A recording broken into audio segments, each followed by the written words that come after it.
Hello, ladies and gentlemen. My name is Shay Douglas, and I'm joined with Yemi Penn, who is she's got an incredible story, guys. You're in for an absolute treat today because when you learn about this woman and what she's had to overcome and where she's been in her life and see where she is now, it is absolutely phenomenal. So I'm really excited to have you as a guest, Yemi. Thank you for joining us.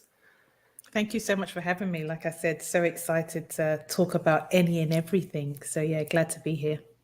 Yeah, I feel this conversation is going to be really diverse, and we're going to, speak to the unspeakable essentially, and really Absolutely. go to the depths. I'm really excited Yeah. about. But before we get into it, I just wanted to share a big thank you to all those listening or watching this video right now, and particularly all the members at Earth Heroes TV who enable us to be able to have the opportunity to open up these conversations more often and more quality content to bring to you guys.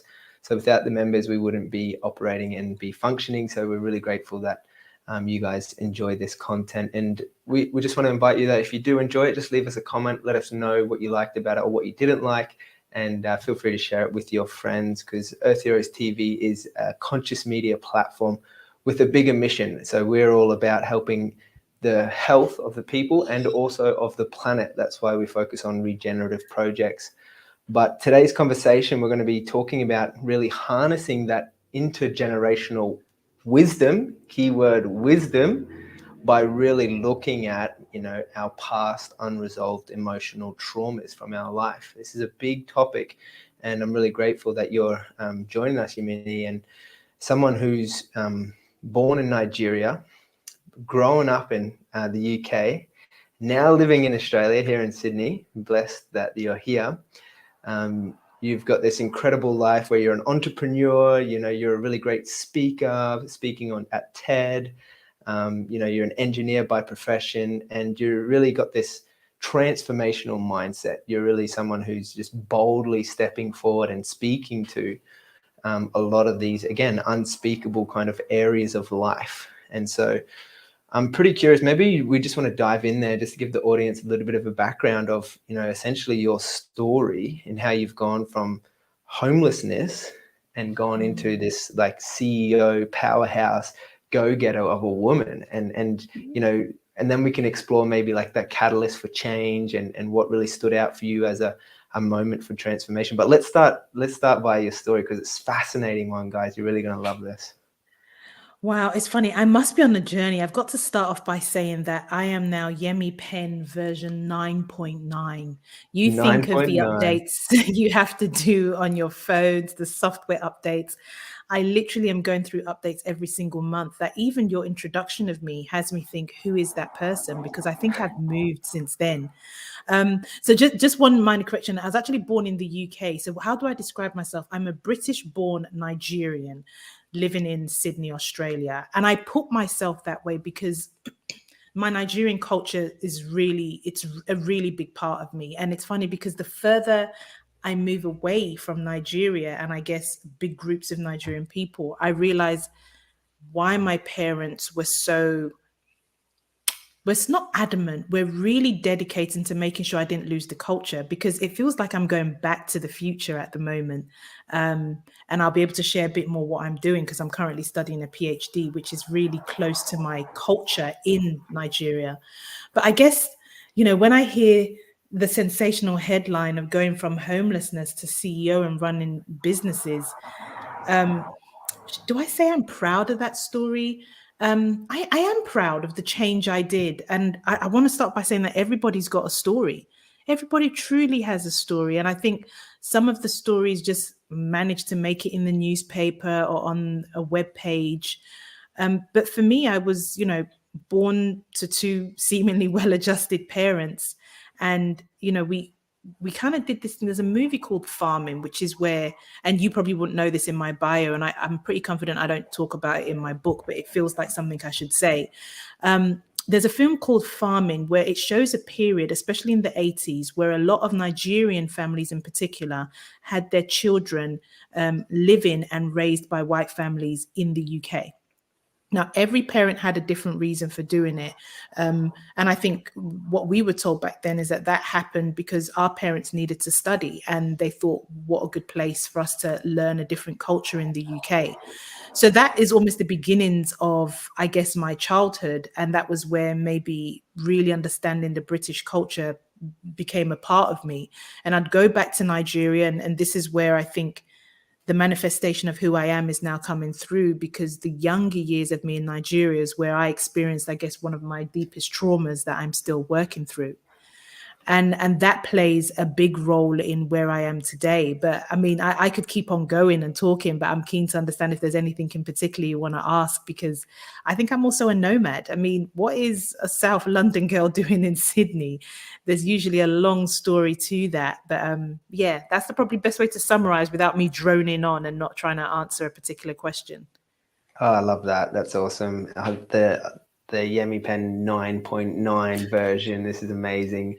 And I love your approach to, recognizing we're always evolving and upgrading and changing and transforming, that it's a, ongoing evolutionary process. That's beautiful perspective. And I guess, yeah, maybe to dive deep into, like, obviously it's recognizing the element of trauma in the moment and the experience, which is subjective to each individual, but really also then maybe I would love to hear what was the catalyst for your journey of healing. And you said, you're on that path and you're on the journey now, and it's a life path, as we all know, for all of us. But yeah, curious to hear if you're open to sharing maybe what that process has been like for you. Yeah, the catalyst has to be, it felt like repetitive patterns. I mean, the biggest one for me was moving to Australia 8 years ago. My son was 7 months old. My daughter was 7 years old. And I was married at the time, but it was still very early, but it obviously something would have been off, because I had been living in Okinawa, Japan. My then husband was due to come and meet us in Sydney, Australia, but there was this wrestling with my soul. I felt like I was failing and I couldn't understand how I thought I could be making the same mistake again. So for me, it felt like again, and I say again because I had 2 kids with 2 different dads, and I was just shaming myself continuously. I don't really want to say anyone else was shaming me, but I carried it. And even till today, I'm still trying to understand how we've all signed up to a blueprint that wasn't written by us, and so therefore isn't for us. But that discomfort got so great that I thought I have to do something. And I couldn't afford it at the time. I was actually on a really decent salary according to the standards of salary in Australia, but I couldn't afford a therapist. And I think that was my other trigger for the journey of, hold up, is this what life is? Am I going to be on struggle street forever? But finally found a way to pay $20 to, psychology students who were still studying. And the talk part of the therapy just blew my mind. And in doing that, it started to open more and more. I would go to personal development workshops. And then I started to surround myself with people who are hungry for growth. And I think that's where the spiritual element started to come in. And I have to say, this is why Australia will always be a version of home, because the land is so electric, so soul defining, that I've been drawn into so many different other modalities, whether it's crystal dreaming, whether it's Reiki, whether it's having my numbers read. And it really meant that I kind of had to do a death to previous versions of Yemi, and not to say, oh, don't show up again, old version Yemi, but to say, okay, you've done what you needed to do. We now need to venture into a new paradigm. And that was the beginning. And my goodness, Shay, I have to tell you, literally, I think 4 weeks ago, I did my first ever journey with plant medicine. And FYI, here's a girl who has never, ever done any form of drugs, no weed, and barely a puff of a cigarette. So I'm going deep on this healing journey, to be honest. Wow, that's massive. And I must say, it takes significant amount of, courage and bravery to be able to just even leave your own home to go and live in another country and start a new life and get a new job and just embark on that journey alone, let alone, the unraveling of all of the other healing work and the personal development and even going down into plant medicine journeys. It takes such a level of humility to face deeper aspects of our own self as you Yeah. mentioned, the shame. And that's something that I've definitely had to work through within myself. The self-shaming and the self-judgment, the self-guilt, these things that we put in ourselves. And that's what I'm hearing from you is the liberating moment to recognize that it is, we are the only ones that are inflicting this upon ourselves. And that's a beautiful element. Maybe you want to touch on that piece on that level of self-responsibility that it takes to be accountable for those beliefs and those thoughts and those things that we tell ourselves, which are not true, but actually hold us back from achieving what we are truly capable of. And it seems that you've started to apply these to your life now, and going on the entrepreneurial journey is really exciting because you're starting to put it into place, and it's, appearing in different facets and areas of your life. Maybe you want to speak to that. What it was that you had to really shift in the mindset to be able to get you to this state, Yemi Penn 9.9. I love it. You've even got the voice for it. That should be an advert. Yemi Penn 9.9. Can I just say, it feels like you were just reading the bio to my inner thinkings there, because even as you were talking, I was a little bit triggered of self-responsibility, because the minute you hear that, it feels like blame. The work is so deep, Shay, because I don't know, you see, I feel like I need to blame Hollywood movies or Disney movies where there's always a villain and there's someone who needs to be saved, and constantly looking outside of ourselves to find someone to blame. So the self-responsibility is something that I haven't heard or seen, considering the media has pretty much been our teacher for the past number of decades. I haven't seen that. And so when I started going to events where I had these great teachers saying, can you look at yourself? And I haven't found that many who try to do it in a place from full compassion, but I had to start looking at me and saying, well, what role do I have? And then it went to, okay, what influence, what control do I have via myself? What would it look like if I stopped blaming my ex, if I stopped blaming the way the government is that stops me from doing things? And you hit the nail on the head. The minute I got into that really uncomfortable conversation of checking myself without blaming myself, was the minute these creative, entrepreneurial, audacity, fear dancing initiatives came into my mind. I can't, if I could leave a message for the world and I was to go today, I would say, if you were looking to change your life, make money, find love, start by cleaning your trauma. Just start by cleaning your trauma, and I promise you it will come out, and it will be confronting, it will be uncomfortable, because it will feel like it is triggering your identity, but it would literally change your life. Wow, this is so big. I love it. It's so powerful. And so from that perspective, then, if you were speaking to someone who this is maybe like recent new kind of information or conversation, and they were like, what do you mean trauma? Like, I'm a very privileged person from great country. I've had a great life. I've been really fortunate. I got lots of good things. Like, I don't have any trauma. Or what even is trauma, and how do I discover what my trauma is so that I can heal it and work through it? Where do I even begin? Oh my gosh, you're so good. And I'm not even saying this. You must have some psychic abilities, because just yesterday, I've got this gig, which is a really great gig, Hunter Valley, working with a corporate organization to speak to their people on trying to figure out who they are and where they are. And there's a lot of connection to country and connection to self. And I think one of my superpowers and blessings is being able to make people feel comfortable to really speak about the unspoken, to talk about the elephant in the room without being trampled on. And what came up consistently, Shay, was people who feel they have come from privileged backgrounds was guilt. And I was sad. I was sad. Was I surprised? When I went and had my journey with plant medicine, it came up. And it was pretty clear that this is work I am to continue to do. So I wasn't overly surprised, but I think I was just still in awe that we were able to create a space so that they were able to do that. And I think this is the next work to do. What was interesting was the fact that they have guilt around their privilege. And there's a risk that we are creating a whole new paradigm of some sort of trauma-induced something. I don't have the academic word for it, where people who either feel they were born into wealth, potentially hold a white race as we have constructed, will feel that their very presence is no longer welcome. Now, I know those who maybe come from what we have called underprivileged, marginalized, minority might say, well, about time, but that's not the world we want to live in my view. We don't save ourselves by repeating history. I can also empathize with the sadness and maybe even the anger, but it just doesn't make sense to me, because we're going to leave this earth, and on the premise the planet is still in the way, and just once again pass down this different level of intergenerational trauma. So the first thing I'd say to those who feel they're privileged is, firstly, bask yourself in gratitude. Like, gratitude is one of the most powerful forces ever.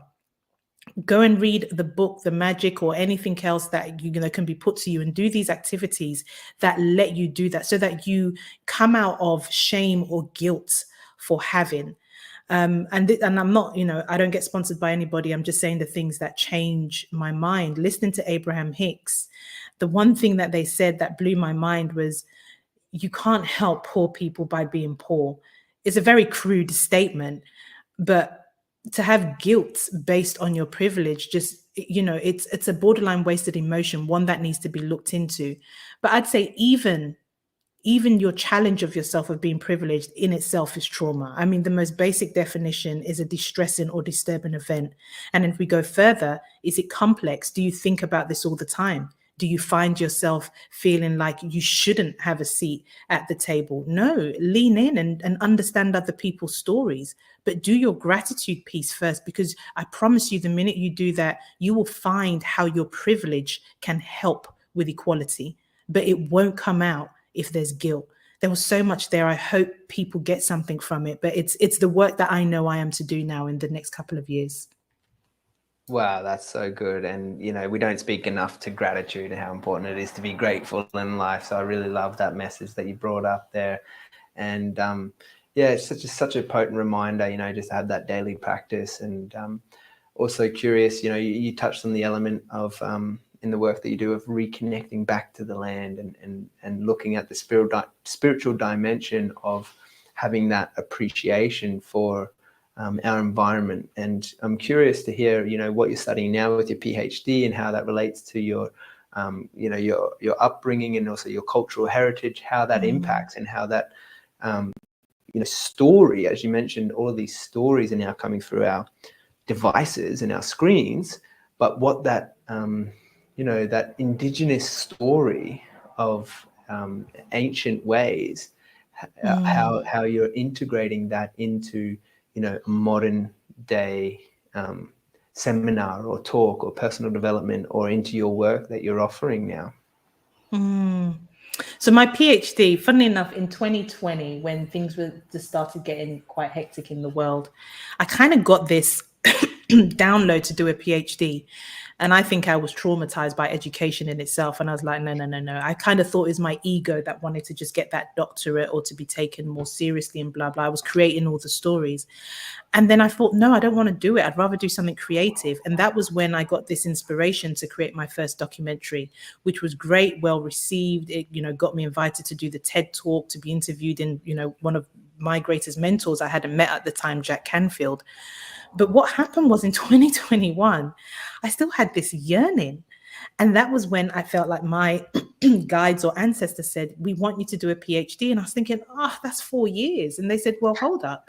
You've just dedicated your lifetime to looking at trauma and the healing of it. So why not? What is 4 years? And that was powerful when I kind of got that download. And so my next mission was, how can I find a university that will let me study and research what I want in the way I want? My goodness, Shay, this is why for me, transformation and the power of the mind is such a big deal.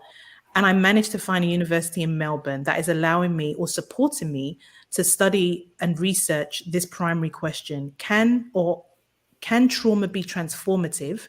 And what role do traditional cultures play in the healing or resolution of it? I mean, Wow. they are excited about it, but here's the best part, because I do not like writing lots of words. They are supporting me in only writing half the words, and the other half is documentary style. Wow. Right? That's incredible. That is so exciting. And you're a great speaker. Like, and I haven't actually watched the documentary. I'm also a filmmaker. I'm really excited to watch it. And what an opportunity to be able to express this message through Yeah. an artistic form Yes. of documentary filmmaking. Yes, I mean, I'm really excited. I mean, I'm only about 6 months in, but my brain is already there, because I do want to go back to Nigeria, Japan, Okinawa, America, key parts of my healing journey, and try and touch on some of those traditional cultures. And look, I'm very interested here in Australia of the indigenous methods, and I always know that I want to be respectful to the land and to elders past and present. And so I just need to figure out what's the best way to do that. But from the event I did yesterday on Wannerua country, dancing and fire ceremonies are big things. And I can echo the same in all parts of Africa. Those were and should still be huge. I mean, Uncle Laurie on Wannerua land, down in the Hunter, he said it. He said it's time to go back to the future. And I loved it. I mean, I love that movie, but this is different. Imagine a documentary on that, whereby we are going back to save the future, because y'all decided to throw all those things out and call them names. I mean, I'm excited, probably more so than the technology revolution, about going back. And I'm hoping that my PhD touches on that. But even beyond the PhD, it's the research. And something you said when you gave the introduction to what you do here at Earth Heroes, I always question. I love Sir David Attenborough and other people who talk about sustaining the planet. And my question has always been, well, can we sustain humanity at the same time, if not at a faster rate, so that role becomes much easier? And for me, cleaning trauma is one of those ways. Yeah, absolutely. I totally agree. And I love your deep, inquisitive, like reflective questionings that you ask. They're great questions. And just wanted to invite anyone tuning into this video or audio, if you had any questions, just write them in the comment section, or if there's something that really stands out and resonates for you, just let us know. We'd love to hear from you guys. But going deeper into, you're talking about the indigenous ways and the healing that these ancient cultures have essentially stood the test of time, because they're still here today. And that, South American journey of healing through working with the plants and working with nature and really harnessing that energy that can unlock different areas of our, consciousness within our being, and help us see things from a totally new perspective, from outside of the box, let's say, or outside of our own story in our own mind that keeps us trapped.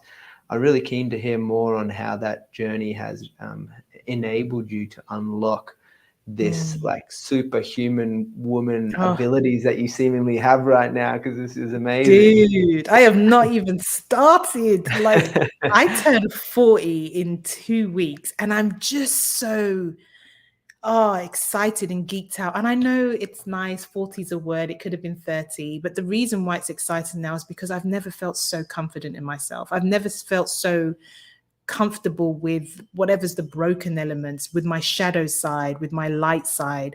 Like, I feel more integrated than I've ever been. The work continues. But sitting with plant medicine, Mama Aya, as I call in particular, from South America, blew my mind. It blew my mind because, as you've rightfully understood me once again, it's like you see me.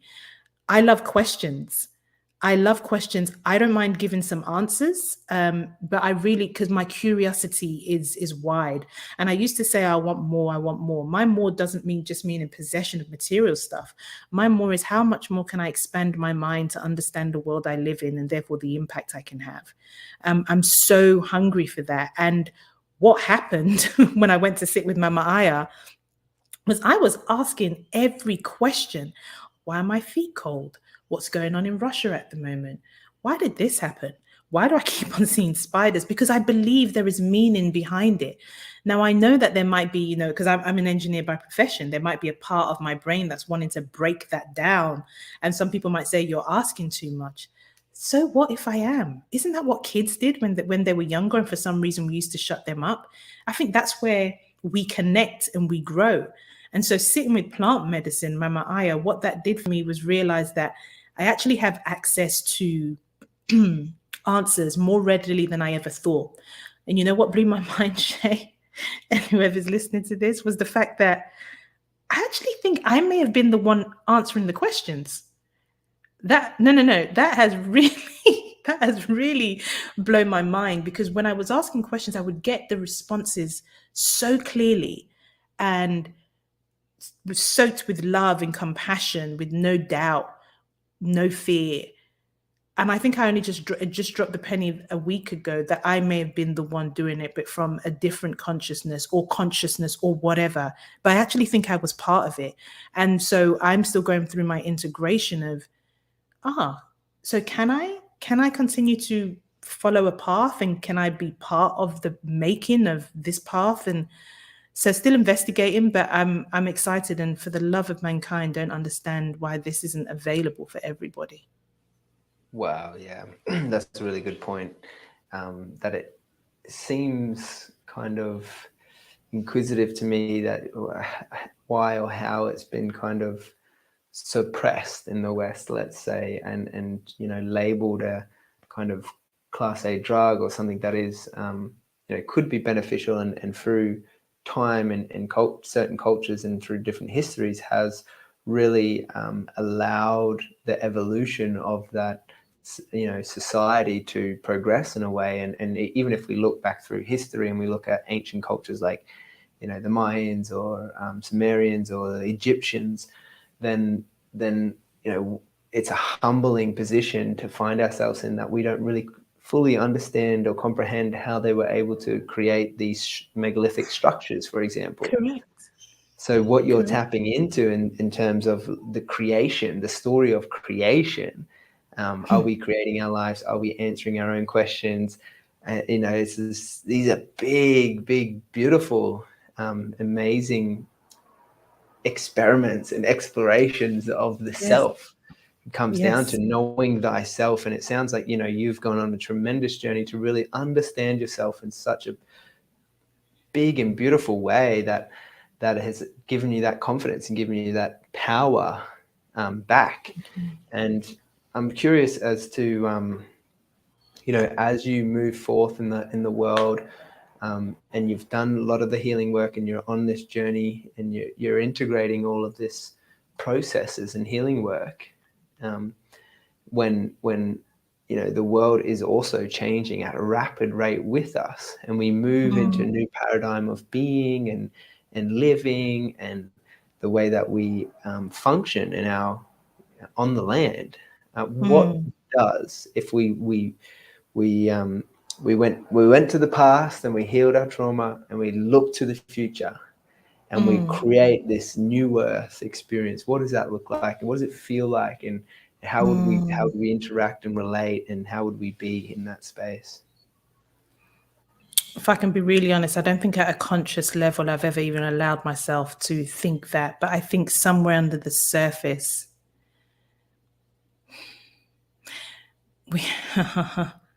I always get nervous about saying stuff, because I want to acknowledge that I'm nothing but a vessel with someone who's got a perspective. And although I might speak with confidence, I don't want anybody to feel it's the only way. I want people to remain curious. And so I want to be really responsible in my response and saying, I haven't thought about that, but parts of me wonders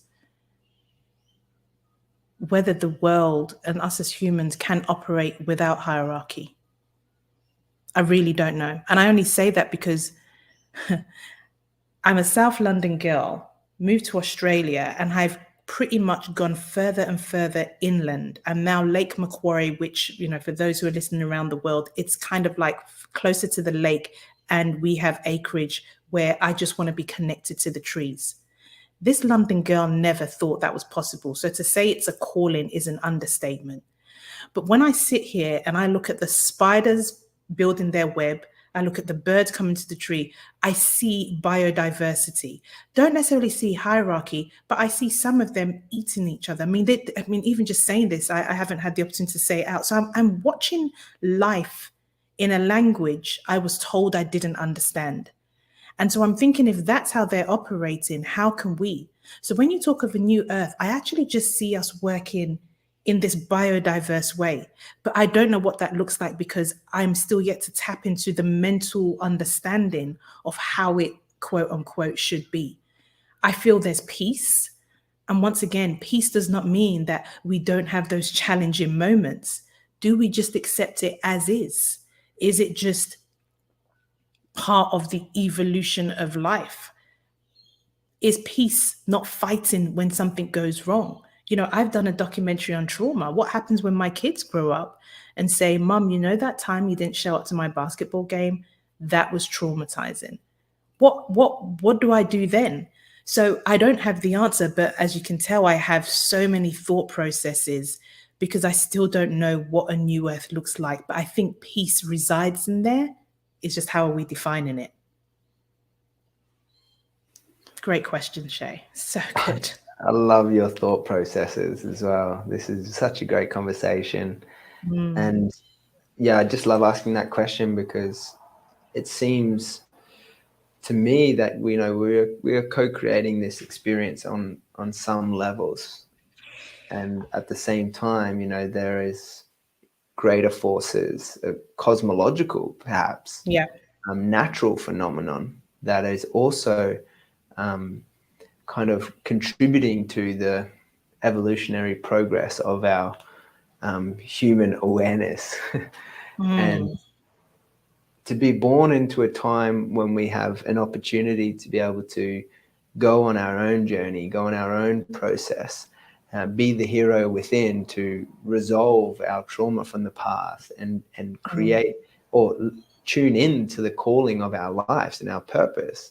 What an amazing gift that is. And to allow that to lead us back to the simplicity of nature. This is magnificent. I love it. I love the simplicity word you said. I think I want to definitely add that to peace, is the simplicity. The complexity. I think it was my partner, he's reading a book about focus, saying that most of humanity has already reached its maximum point of trying to multitask or do anything more. You know, whether scientifically that can be proven or not, I don't know. But simplicity, I long for. I really do. Mm-hmm.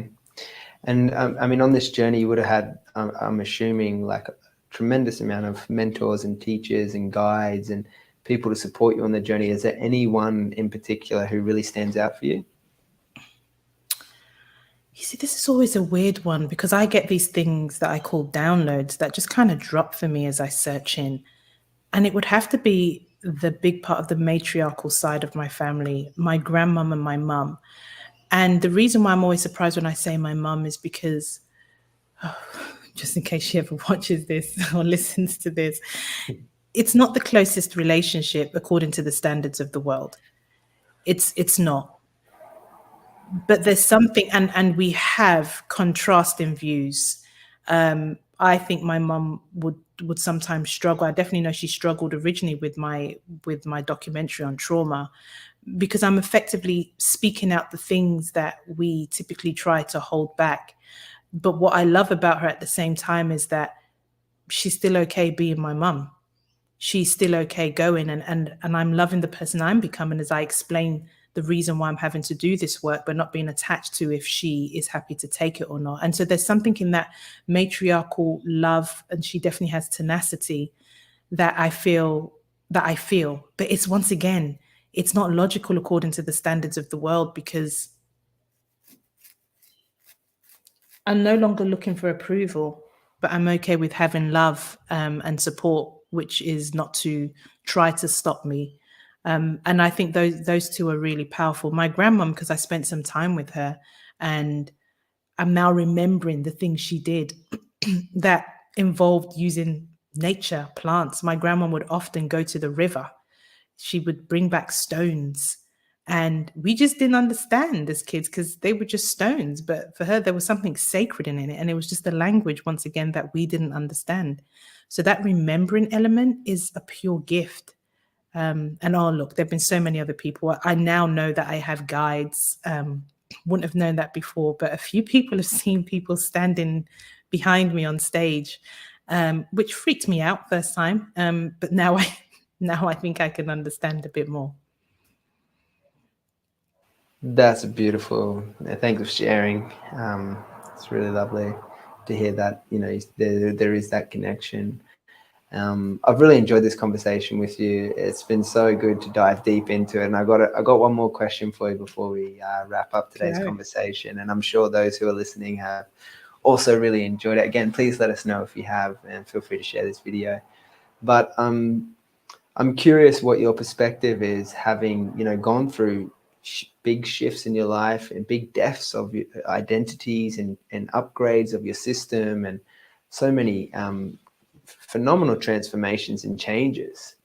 How do we prepare for it, and what does it even look like to you know, be equipped with the wisdom, the intergenerational wisdom of preparing for the death process and what happens after life, after we die?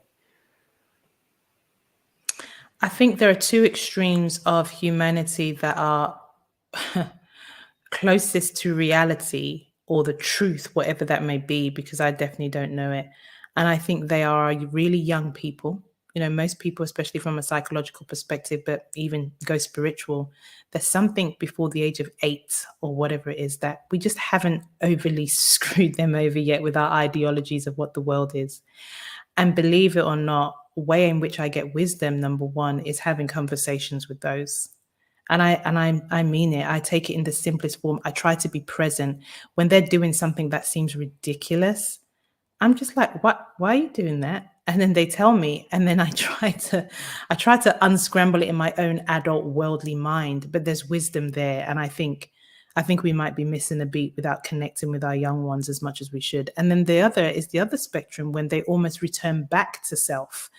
You know, whether we call it dementia or we call it something else, something in me says there is something even in that, what we don't understand, and the older generation that have the wisdom, who have lived part of the life and say, well, knowing what I know now, this is what I would have done maybe differently, or what I learned.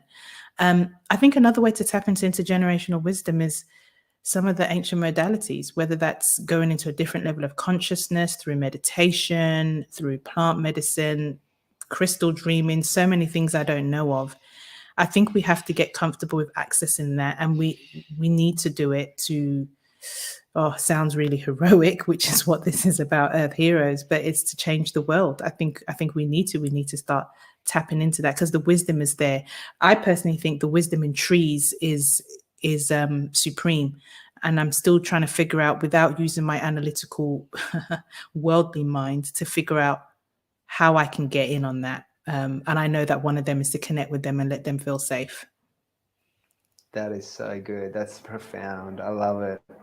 Yeah, you're absolutely an Earth hero. It's so powerful to hear your journey and to be able to receive your wisdom. I'm so grateful that we've had this conversation in this time. I really appreciate you. And those who are tuning in, I really want to highly encourage you, go and check out Yemi Penn's website, www.yemipenn.com. Check out her documentary. She's on Facebook as well. Obviously, go and have a look and see and support some of the powerful work that she's doing in the world right now in this moment to change the world. And oftentimes, you know, I feel I certainly know, and I speak for myself, I don't give myself enough credit for all the little seeds that I've planted. I had no idea about, and how it will impact. And we may never know how many people listen to this or watch this video, that there is something that really just sticks for them, and they take away. It's a gold nugget, it's a gold piece, and it may change their life for the rest of their years. You may never know about it, but it's so beautiful to recognize that we are all contributing to and playing a part of this huge shift that is literally unraveling, and the world is certainly changing, right? as we do know it. Do you have any last shares you'd like to share with us, Yemi, before you head off? I really appreciate your time. No, I just want to say thank you so much for the platform and for your, listeners and subscribers. Love the work you do, and just grateful for this conversation, because I was saying stuff I didn't even know I thought. And that is the gift of growing. So I can tell you now that I am now Yemi version 10. Oh yeah, version 10. I love it. That's so Yes, good. Amazing. Thanks so much for your time again. And hopefully we'll stay in touch and maybe see you again soon. for sure. Thank you. Bye.